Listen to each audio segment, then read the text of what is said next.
Meron na po tayong mechanical services at electrical services.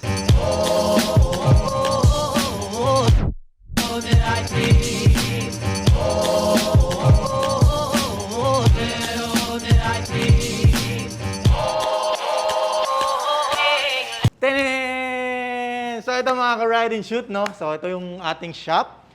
Mag-ingay, Papa Dudes, Ride shoot, lahat ay napapaindak sa kanyang pag-boom. Papa Dudes, Ride shoot, lahat ay napapaindak sa kanyang pag-boom. Papa Dudes, Ride shoot, lahat ay napapaindak sa kanyang pag-boom. Papa Dudes, Ride shoot, lahat ay napapaindak sa kanyang pag-boom. What is up mga ka-ride and shoot? Welcome back sa ating YouTube channel. Medyo na-miss ko kayo mga ka-ride and shoot dahil medyo matagal tayong makapag-upload ngayon ng mga video dahil sobrang busy ni Papa Dudes. Kung dati medyo madalang tayong mag-upload ng video dahil meron tayong full-time work. Paano pa ngayon? Meron tayong full-time work, meron tayong business, tapos may bago tayong baby. Alright, so today is a special day. Pupunta tayo ngayon sa aking shop, sa ating motorcycle shop. Ngayon ko pa lang siya mabablog after nag-grand opening na, etc. etc. Pero ngayon ko pa lang siya talaga mabablog. Napaka-unfair naman na naibablog natin yung mga ibang shop. I mean yung mga shop ng mga kakilala na bablog natin, napipicture natin sa ating channel. Bakit yung sarili nating shop hindi natin ma-vlog? So ngayon, today, bablog na natin yung ating shop. So pupunta tayo ngayon sa ating shop at ipapakita ko po sa inyo yung itsura. Wala naman, simpleng shop lang naman. An ordinary shop, nothing special. And bukod dyan, meron na po tayong bagong mekaniko. I mean, may mekaniko na po tayo today sa shop. So, kaka-start niya pa lang today. Sinend ko siya sa Best Rocker PH Commonwealth Branch. So, pina-train ko sa electrical kasi itong bago nating mekaniko, yun nga. Yun yung expertise niya is yung mechanical. So, para maging all-in-one. Tama ba? All-in-one? Yun, para matuto rin siya ng ng electrical. Although meron siyang basic knowledge sa pag-electrical. So, tinraining pa rin natin siya sa Commonwealth para mas madagdagan yung kanyang kaalaman. So, meron na po tayong mechanical services at electrical services dyan sa ROS Moto, Best Rocker PH. Dyan po matatagpuan sa Barangay Bunlo, Bukawi, Bulacan, along MacArthur lang. So, ngayon, nandito tayo ngayon sa Lolomboy, Bukawi, Bulacan. So malapit na tayo shop, siguro mga 1 kilometer away na lang. So yun, so bukod dun sa papakita ko sa inyo yung ating shop, ipapa-change oil natin to. So maya nandito na tayo shop. So papakilala ko po sa inyo yung ating bagong mekaniko. Ito na, Bunlo, nakikita ko na yung building, orange building. So ito na tayo mga ka-ride and shoot. So ito yung Best Rocker PH, ayan po. Best Rocker PH ROS Moto. Ayan po.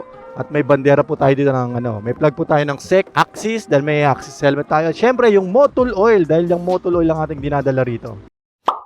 Tenen! So ito mga ka-ride and shoot, no? So ito yung ating shop. So ito yung tinayo natin. Siguro mga 1 month may higit na tong shop natin. Ngayon lang tayo nakapag-vlog dito sa ating shop. So yun nga mga ka-ride and shoot. So gagawa tayo ng montage para may pakita ko sa inyo yung mga kung ano yung nilalaman nitong ating shop.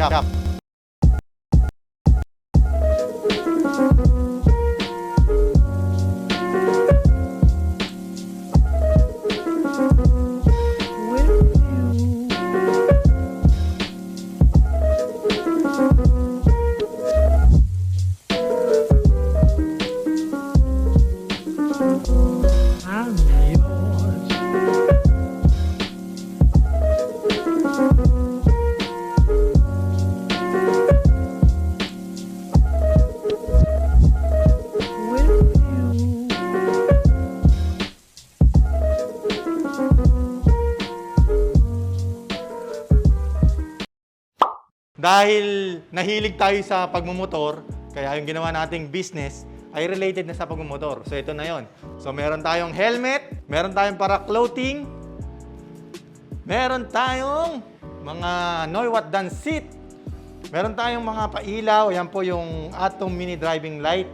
So marami po tayo niyan. At syempre mga oil, hindi pwedeng mawala yung Motul. Yan, itong Motul. Motul oil. And syempre meron tayong AMS oil. Yan, yung ating kine-carry na oil dito sa ating shop. So, sa mga naghahanap ng helmet, dito lang po tayo. Yan, ito, makikita nyo yung mga helmet po natin dito. Yan, so sa mga naghahanap po ng helmet, meron po tayo dito sa ROS Moto Best Rocker PH. Sa mga naghahanap ng para-clothing, syempre para-clothing lang malakas, silahan pataas, yan. So, meron tayo dito, ito yung ating merch. Ayan po yung Parak Squad Rider Shoot. Ayan po yung dinadala nating merch. Pero syempre, yan, lahat po yan ay magaganda. Lahat po ng gawang parak. Ito po yung bestseller na nakalagay sa likod is Hustle Everyday. Ito po yung suot ko. Yan, ito. Parehas kami. Yan, mga magandang design po yan. Ayan, meron pa tayo rin ng Army. Ayan, meron tayong Horus. Horus ata yung tawag dito. Yan, and meron tayong Lupi. Sa mga mahihilig sa Lupi, meron tayo dyan. At syempre, sa mga naghahanap po ng Alloy Top Box, yan, meron pa tayo rito mga yaringan to. Mga SEC brand. So, meron tayo dito Philippine Loop. Meron tayong X-Battalion. Meron tayong Adventure. At meron din tayong Elite, Prime Elite. Sa ngayon po kasi puro 45 liters. Marami naghahanap ng 55 liters. Sold out na po. So, magkakaroon din po tayo na pag nagkaroon na po si SEC, magkakaroon tayo ng stock din ng mga 45. At syempre, may mga plastic din tayo. Ito yung mga top box na para sa mga makamasang presyo. Okay, so pagdating naman sa electrical, so meron tayo dito mga Atom. Ito yung kilalang kilala pagdating sa mga ilaw, itong mga Atom. Yan. Premium LED. So meron tayo dito Atom double contact. Yun nga, parang signal light, then park light. Then meron tayong mga Atom mini driving light. Mga Atom night reaper. Ito yung mga mabibili. At talagang although medyo okay yung presyo niya medyo mataas, pero quality. Dahil nagbibigay sila ng 1 year warranty. Lahat ng produkto ni Atom, from 6 months to 1 year yung kanilang binibigay na warranty. Kaya sulit na sulit. May mga, kung medyo kapos naman tayo sa budget, may mga may mga ibang brand na pwedeng i-avail ng mga customer. Meron tayo ritong mini driving light na gawa ng Helix. At meron din tayong mini driving light na anong brand ba to? Itong brand. Yan. So, 1,995.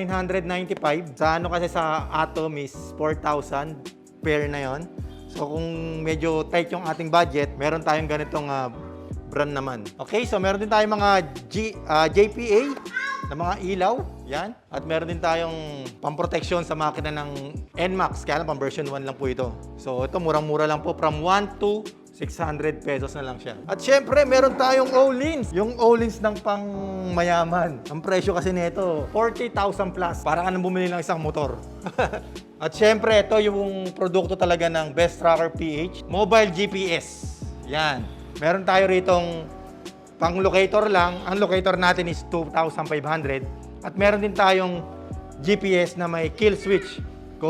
So kapag ninakaw yung motor mo, kapag nasa malayo na yung nagnakaw, pwede natin patayin yung makina ng ating motor sa pamamagitan na itong GPS kill switch. Alright? Okay guys, so yun, naipakita ko na po sa inyo kung ano yung nilalaman na itong ating shop. So sa ngayon, yan lang po yung laman. Gusto rin natin madagdagan yan in the near future. So punta na po tayo dun sa ating service area naman. So ito po yung selling area ng ating shop. So dito fully air condition. So tara, punta tayo sa service area para ipagawa natin yung NMAX. Ang gagawin po sa NMAX natin is CVT cleaning, change oil, and some check-up gagawin ng mekaniko. So tara, punta natin yung mekaniko. Punta natin si Maxi Bogs, yung ating NMAX. Tara! So guys, ito yung ating service area. So dito tayo gagawa ng mga mechanical job. Kasi yung electrical natin, pwede natin gawin sa loob para yung customer natin sa electrical is komportable, air condition, nalalamigan. Then yung mechanical job natin, dito natin gagawin sa space na to. So, yung mga customer, pwede naman pumasok dun sa loob ng ating shop para hindi sila mainitan. At nakasalamin naman to, pwede nilang panoorin yung ginagawa sa motor nila. So, alright, papakilala natin yung ating mekaniko, si Papa JB. Tama ba, JB? Ayan. Yan po yung ating mekaniko. So, siya po yung gagawa ng ating NMAX. So, ang gagawin niya, ang problema po kasi sa ating NMAX, yung drain bolt po, medyo nabilog, kaya itatry ng ating mechanic na tanggalin, luwagan yung drain bolt, then i-change oil na. So, umpisa na natin. Tara, let's go! So, ayan, binubuksan na yung sa crankcase. So, para sa mga panggilid. Magpapa-CVT cleaning po tayo, guys.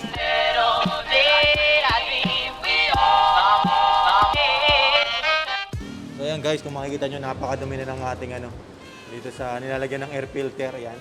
Medyo ma-oil na. At syempre yung crankcase. Pwede na magtanim ng kamote.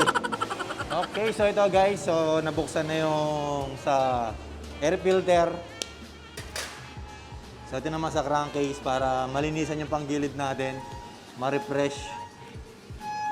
Ito sigurado ako sobrang dumi na dahil medyo matagal ng yung huling nalinisan to. Ito yung wala akong ano eh. Ang tawag dito yung gasket. Tinanggal nila, hindi na nila binalik. So ayan guys, so dito sa ROS Moto, dito sa ating shop.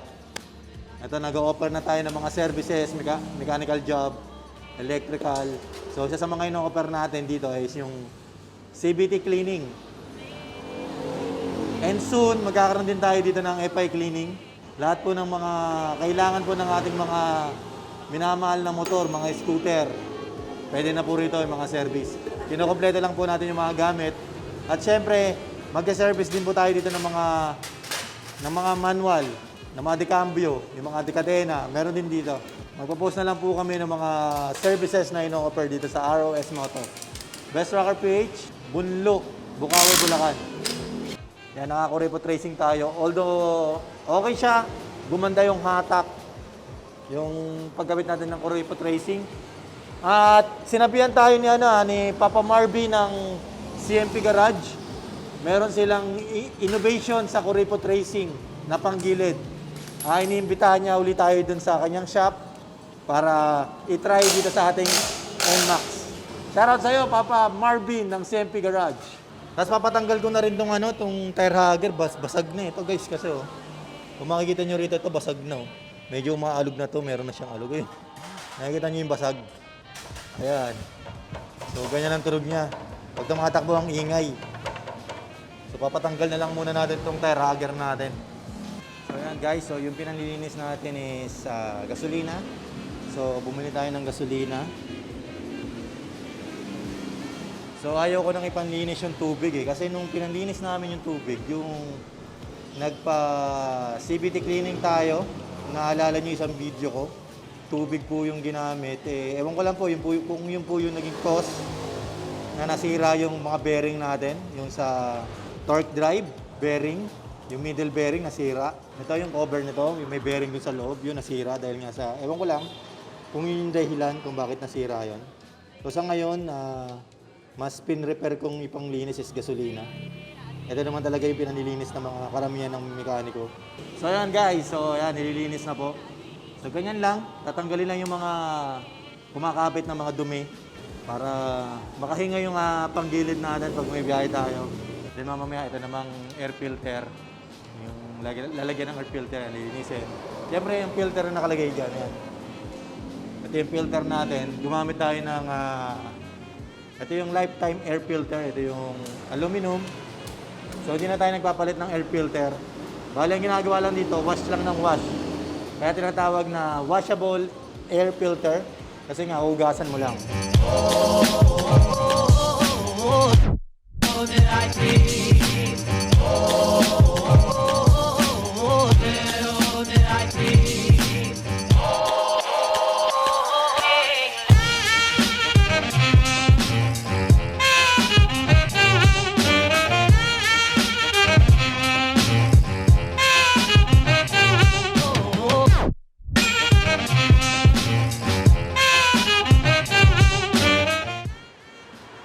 So ayan guys, binabalik na yung pinakatakip na plastic ng ating crankcase cover. Yung ating crankcase, Ayan, so malinis na ang ating panggilid.